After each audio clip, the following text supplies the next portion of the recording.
Flamengo e Palmeiras fizeram um jogaço de bola. Quando todo mundo esperava um Flamengo que tivesse total controle da posse da bola e um Palmeiras que jogasse apostando mais nas transições, o que se viu não foi bem isso. Vamos discutir taticamente como foi o duelo entre Rogério Ceni e Abel Ferreira.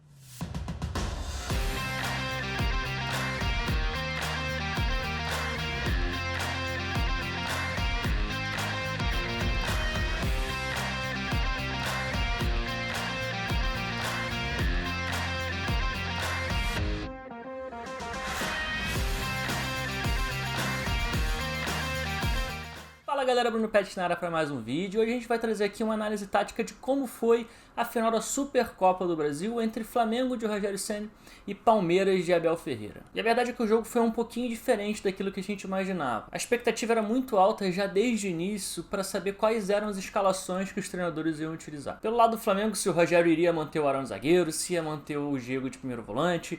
Pelo lado do Abel Ferreira, se ele ia manter o mesmo esquema tático que ele usou contra o Defensa e Justiça no primeiro jogo da ida da final da Recopa, se ele iria manter a dupla de volantes com Zé Rafael e Felipe Melo, ou se ele entraria com Danilo, ou se ele entraria com o Gabriel Menino, e qual seria a solução dele pro ataque, já que o Luiz Adriano realmente esteve fora da partida, se ele ia vir de novo com o Rony de centroavante, se ia manter o William pela esquerda e Breno Lopes pela direita. Enfim, as escalações já estavam trazendo muita dúvida na cabeça da galera para saber como que ia ser essa partida. Pelo lado do Flamengo, o Rogério optou por manter o time. Então ele manteve o Arão de zagueiro, manteve o Diego de primeiro volante e assumiu correr o risco de ter esses jogadores nessas posições, mesmo perdendo em alguns momentos defensivamente. Então o Flamengo jogou realmente naquele 4-4-2 já padrão, que foi a reta final do Brasileiro do ano passado, que o Flamengo iniciou esse início da temporada no Campeonato Carioca, com a linha de 4 na defesa, com Isla, Arão, Rodrigo Caio e Felipe Luiz, Diego e Gerson de volantes, Everton meia direita, Arrascaeta meia esquerda, Bruno Henrique de atacante ao lado do Gabigol. Pelo lado do Palmeiras, o Abel ele manteve a mesma dupla de volantes que iniciou a partida contra o Defensa e Justiça, ou seja, iniciaram Felipe Melo e Zé Rafael de volante, mas no ataque teve algumas modificações. O Rony ele permaneceu como centroavante, só que ele tirou o William Bigode e colocou o Wesley.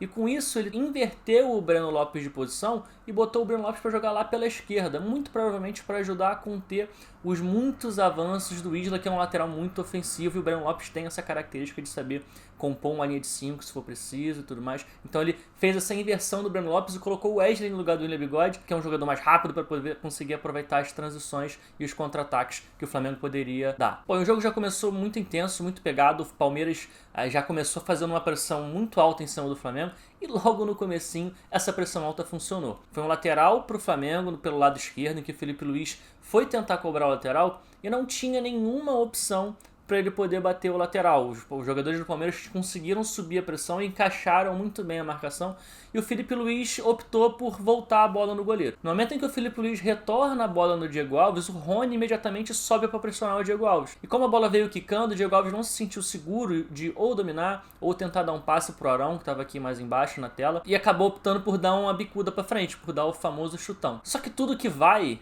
volta. O chutão do Diego Alves foi parar na cabeça do Felipe Melo, que ajeitou para o Rafael Veiga, deu um drible desconcertante no Arão e fez um baita de um golaço. Eu acho importante a gente ressaltar a questão do chutão, porque se o Diego Alves tenta sair jogando por baixo e erra um passe curto, essa jogada ia render, ia dar uma repercussão do caramba, ia todo mundo criticar e falar mal da saída baixa, da saída curta. Agora, como foi um chutão, ninguém liga, ninguém tá nem aí, ninguém nem tá falando sobre isso. Mas o primeiro gol que o Flamengo sofreu vem de um chutão do goleiro. Ou seja, chutão nem sempre resolve todos os problemas do seu time. Bom, e mesmo vencendo o jogo, o Palmeiras continuou pressionando o Flamengo, e o Flamengo tinha alguma dificuldade para sair jogando. O Flamengo não estava tão confortável com a bola no pé assim quando estava tentando fazer a saída de bola. O Palmeiras estava sempre no abafo, estava sempre pressionando e estava dificultando bastante a construção do Flamengo. Inclusive, o que foi bastante surpreendente até, o Palmeiras ele disputou até certo ponto querer ficar com a bola com o Flamengo. A estratégia do Abel Ferreira foi até certo ponto querer a posse da bola. Se a gente olhar para a posse da bola, inclusive no recorte só do primeiro tempo, o Flamengo teve mais posse de bola, mas foi uma diferença muito pequena. O Flamengo teve 53% de posse de bola, enquanto o Palmeiras teve 47%. É praticamente a mesma coisa, a diferença é muito pouca. Então isso mostra que o Palmeiras quis ter a bola e fugiu um pouquinho as características do que a gente estava acostumado a ver do Palmeiras anteriormente com o Abel Ferreira. E essa quase igualdade na posse de bola que os dois times tiveram na partida trouxe o que há de bom do Flamengo, tendo Arão como zagueiro e Diego como volante, mas também ressaltou o que há de ruim nessa escalação do Flamengo. Com a bola, o Arão foi um baita de um construtor, como vem sendo sempre pelo Flamengo. O Arão encontrou muito passe vertical, muita diagonal longa, que é esse lançamento que sai da direita para encontrar alguém que está aberto do lado esquerdo. Ele foi talvez o cara que mais conseguiu encontrar esses passos no time. Conseguiu alguns lançamentos em profundidade para o Bruno Henrique, para o próprio Isla. Enfim, ele estava conseguindo desfilar muito bem esses passes e desferir esses lançamentos de forma muito efetiva. Só que sem a bola parece o que tem de pior nessa escalação. E o Flamengo mostrou algumas fragilidades defensivas que são até certo ponto esperadas dada a escalação. A primeira delas é que o Arão não tem um bom controle de profundidade. O que é controle de profundidade? É defender o espaço às próprias costas. O Arão, quando joga de volante, ele está acostumado a defender o espaço à frente dele. Ele está sempre acostumado a subir uma pressão, porque ele sabe que atrás vai ter sempre uma linha defensiva de que se ele der o bote e não conseguir passar, ainda tem uma segunda trincheira, digamos assim, para o adversário ter que romper para poder chegar até o gol. Jogando de zagueiro, o espaço que ele precisa defender não é à frente, é nas costas. E isso, então, é o controle de profundidade. É quando o zagueiro precisa defender, ou os laterais precisam defender, o espaço nas costas dele. Às vezes eles precisam correr para trás para conseguir recuperar e alcançar algum atacante, eles precisam se posicionar certinho na linha para ou deixar alguém impedido, ou saber quando tem que baixar, saber quando tem que subir. E o Arão não tem esse controle de profundidade muito bem definido ainda, ele ainda não está em alto nível atuando nessa característica. E mal bem, essa é talvez uma das principais funções de um zagueiro, é esse controle de profundidade. E além disso, a dupla de volantes do Flamengo, apesar de ser muito criativa, é muito pouco combativa. Ela peca defensivamente. E mais do que isso, a estratégia que o Ceni escolheu para poder marcar o Palmeiras estava deixando isso ainda mais evidente, estava piorando ainda mais essa pouca combatividade no meio-campo do Flamengo. A estratégia que o Rogério Ceni escolheu foi: o Felipe Melo era o responsável por subir a pressão no Felipe Melo quando o Felipe Melo tinha bola. Então o que isso fazia? Isso fazia com que o Gerson descolasse da linha do meio-campo, avançasse para poder pressionar o Felipe Melo e deixava um espaço muito grande nas costas dele para o Diego proteger sozinho. E o Diego não tem mais vigor físico, não tem mais intensidade e não tem uma abordagem defensiva muito boa para poder cobrir tanto espaço assim sozinho. Então o que a gente via era o Palmeiras conseguindo encontrar muita facilidade para encontrar um passe nas costas do volante. Isso estava acontecendo com muita facilidade. O Flamengo não estava conseguindo atrapalhar tanto assim a progressão do Palmeiras pelo meio do campo. Esse lance é bem interessante porque ele é bem representativo. A gente vai ver que na hora que o Breno Lopes dá um passe para trás no pé do Felipe Melo, o Gerson sai para pressionar o Felipe Melo. No momento em que o Gerson sai para pressionar o Felipe Melo, o Diego fica ali com um espaço muito grande, aparecem jogadores livres entre as linhas de defesa do Flamengo e a bola acaba entrando com muita facilidade. Aqui de novo, o Gerson sai para poder pressionar o Felipe Melo e o Diego fica sozinho contra dois jogadores. Ele não tem nem característica nem intensidade para isso. A bola vai entrar e aí o Diego não vai ter muito o que fazer nesse tipo de situação. E o que é pior, mesmo quando a linha estava bem definida, esse aqui é um lance do segundo tempo, quando o Gerson já não estava mais saltando essa pressão em cima do Felipe Melo, mesmo assim a bola estava entrando nas costas dos volantes. Então isso mostra que essa escalação do Flamengo realmente deixa os volantes, a dupla de volantes ali fragilizada defensivamente. E o problema defensivo do Flamengo não parou por aí. As transições defensivas estavam muito ruins, não tinha uma pressão pós-perda eficiente e também não conseguia recompor de forma eficiente. Então o que acontecia era, o Flamengo perdia a bola e o Palmeiras, que é um time que contra-ataca muito bem, faz a transição ofensiva de forma muito efetiva, conseguia encontrar espaço para poder progredir e sair e atacar o Flamengo.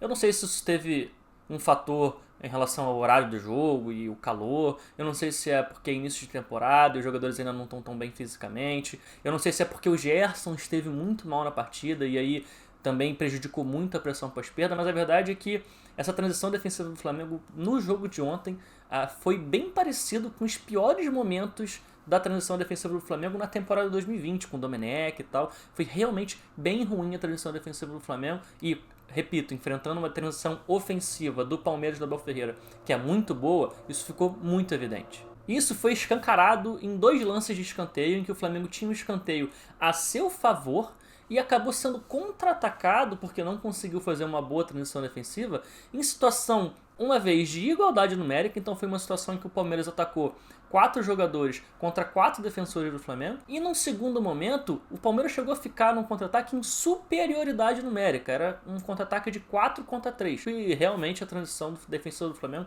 muito mal feita. Mas apesar desses problemas defensivos, o jogo está bem equilibrado, o Flamengo, quando tinha a bola, conseguia criar muitas oportunidades. Os 2 gols do Flamengo, inclusive, que deram a vantagem no primeiro tempo, foram construídos pelo lado esquerdo de ataque. O primeiro foi numa jogadaça do Felipe Luiz, em que ele deixou o Gustavo Gomes para trás, conseguiu driblar tocando com a esquerda e rápido com a direita para poder fazer o drible, e a bola acaba batendo na trave, sobra no pé do Gabigol para ele poder fazer o gol. E o segundo gol tem 2 peculiaridades que são interessantes. A primeira é que o Flamengo, que deveria ter a posse da bola, faz um gol em contra-ataque contra o Palmeiras.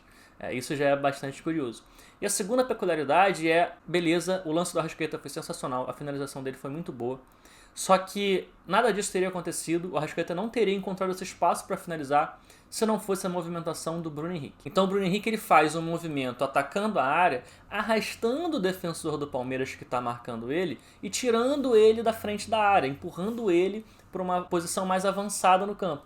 Isso é o que abre o espaço que o Arrascaeta vai atacar para poder finalizar. Então, se o Bruno Henrique não faz essa movimentação para poder arrastar a marcação, é uma movimentação que ele fez que ele já sabia que ele não ia receber a bola, ele fez propositalmente para poder arrastar a marcação. Se não fosse isso, o Arrascaeta não conseguiria encontrar esse espaço, não teria espaço para passar, porque ia ter um jogador do Palmeiras na frente dele.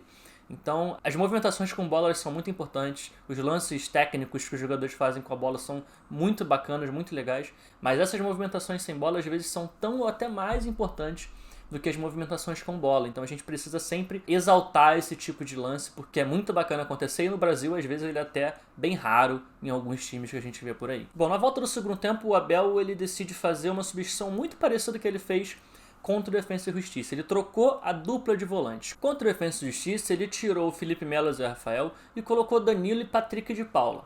Contra o Flamengo ele tirou de novo o Felipe Melo e o Zé Rafael e colocou o Danilo e o Gabriel Menino.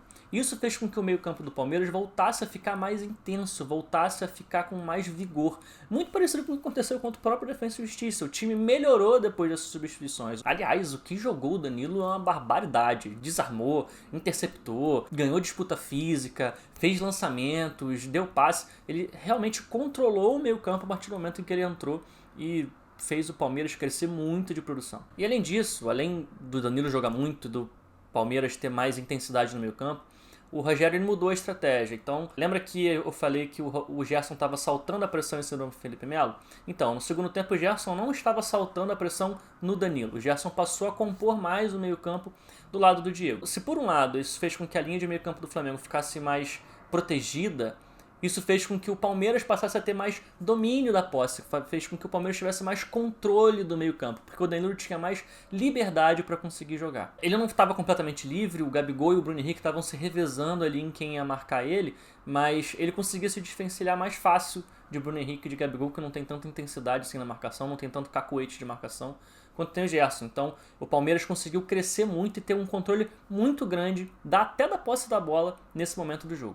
Inclusive, se a gente olhar para o gráfico de passes realizados pelo Palmeiras ao longo da partida, a gente vê que do minuto 45 até o minuto 75, que é ali os primeiros 30, 35 minutos do segundo tempo, foi o momento em que o Palmeiras mais conseguiu trocar passos. Por quê? Porque tinha mais o controle do meio-campo e porque tinha mais posse da bola, consequentemente. Então foi realmente o melhor momento do Palmeiras na partida, onde ele estava conseguindo controlar as ações contra o Flamengo, que foi bastante surpreendente, porque é difícil a gente ver o Palmeiras do Abel Ferreira conseguindo controlar o adversário e tentando propor o jogo dessa maneira. A resposta do Rogério foi colocar o João Gomes no lugar do Diego, porque é um moleque mais novo, tem muito mais vigor físico, tem muito mais intensidade, e ele estava tentando voltar a ter o controle do meio campo. Não conseguiu só com essa alteração, tá? Isso demorou um pouco mais para o Flamengo voltar a reequilibrar a partida, mas o que foi o ponto de inflexão para que o Flamengo voltasse a ter um maior controle do jogo foi quando o Rogério fez uma mudança tática. O Rogério saiu do 4-4-2, passou a jogar num 4-2-3-1 mais bem definido, com o Bruno Henrique aberto na esquerda e o Arrascaeta jogando como meia central, que ficou a mais evidente ainda quando o Bruno Henrique pediu para sair e entrou o Michael, isso já na reta final do jogo. E aí o Michael passou a jogar de ponta esquerda, o Vitinho, que já tinha entrado também, passou a jogar de ponta direita, o Arrascaeta jogando como meia centralizado e o Gabigol jogando de centroavante. E nessa reta final o jogo se inverteu completamente, porque se o Palmeiras tinha o controle e tinha o domínio do jogo e da posse, o Flamengo foi quem passou a ter um domínio total. Inclusive esses últimos 10 minutos do jogo ali, dos 42 até o final da partida, foi talvez o maior controle de um time sobre o outro dentro do jogo inteiro. O Flamengo tinha a posse da bola, atacava, criava chances, inclusive teve 2 defesas do Everton sensacionais, uma num chute cruzado do Vitinho e uma num chute do Gabigol, que ele estava meio sem ângulo e o Everton acaba pegando a bola em cima da linha, a bola quase entrou. E quando o Flamengo perdia a bola, conseguia recuperar muito rápido, ou conseguia pressionar e recuperar, o que foi raro ao longo do jogo inteiro, mas nesse finalzinho funcionou, ou conseguia controlar bem o contra-ataque e o Palmeiras não conseguia sair, o Rony também teve que sair por cansaço físico, o Palmeiras não tinha mais um escape e o Flamengo conseguiu abafar o Palmeiras até o final do jogo. Não conseguiu fazer o gol, o jogo terminou empatado e acabou indo para os pênaltis. Nos pênaltis, eu não acredito em loteria. Eu acredito numa vertente que vai mais para o lado do preparo psicológico, de quem tem a melhor técnica para fazer as cobranças, de quem tem o melhor goleiro. E nos pênaltis o Flamengo acabou ganhando, acabou se sagrando campeão. Agora o que é interessante, esse jogo foi surpreendente até certo ponto, porque mostrou momentos em que o Palmeiras teve um maior controle do que o Flamengo, que era inesperado até para quem está acostumado a ver o Palmeiras sendo mais reativo, jogando com um jogo mais de transições, e para quem está acostumado a ver um Flamengo com um controle muito grande da posse, um controle muito grande nas partidas em que faz. Desse ponto de vista foi bastante surpreendente. O que não é surpreendente é ver mais uma final entre Flamengo e Palmeiras, mais uma vez Flamengo e Palmeiras disputando um título a nível nacional e internacional, o que, mal ou bem, acaba sendo uma premiação da organização e da austeridade financeira, o que é muito importante. No Brasil, muitos clubes negligenciam essa parte, e tomara que esse momento de Palmeiras e Flamengo sirva de exemplo para cada vez mais gente por aí. Então é isso, galera. Não se esqueça de curtir esse vídeo, compartilhar ele em todas as suas redes sociais, ativar o sininho de notificações para saber sempre que sair um conteúdo novo por aqui, e comenta aqui embaixo o que você achou dessa partida, desse jogão de bola entre Palmeiras e Flamengo. É isso, galera. Valeu, falou e tamo junto.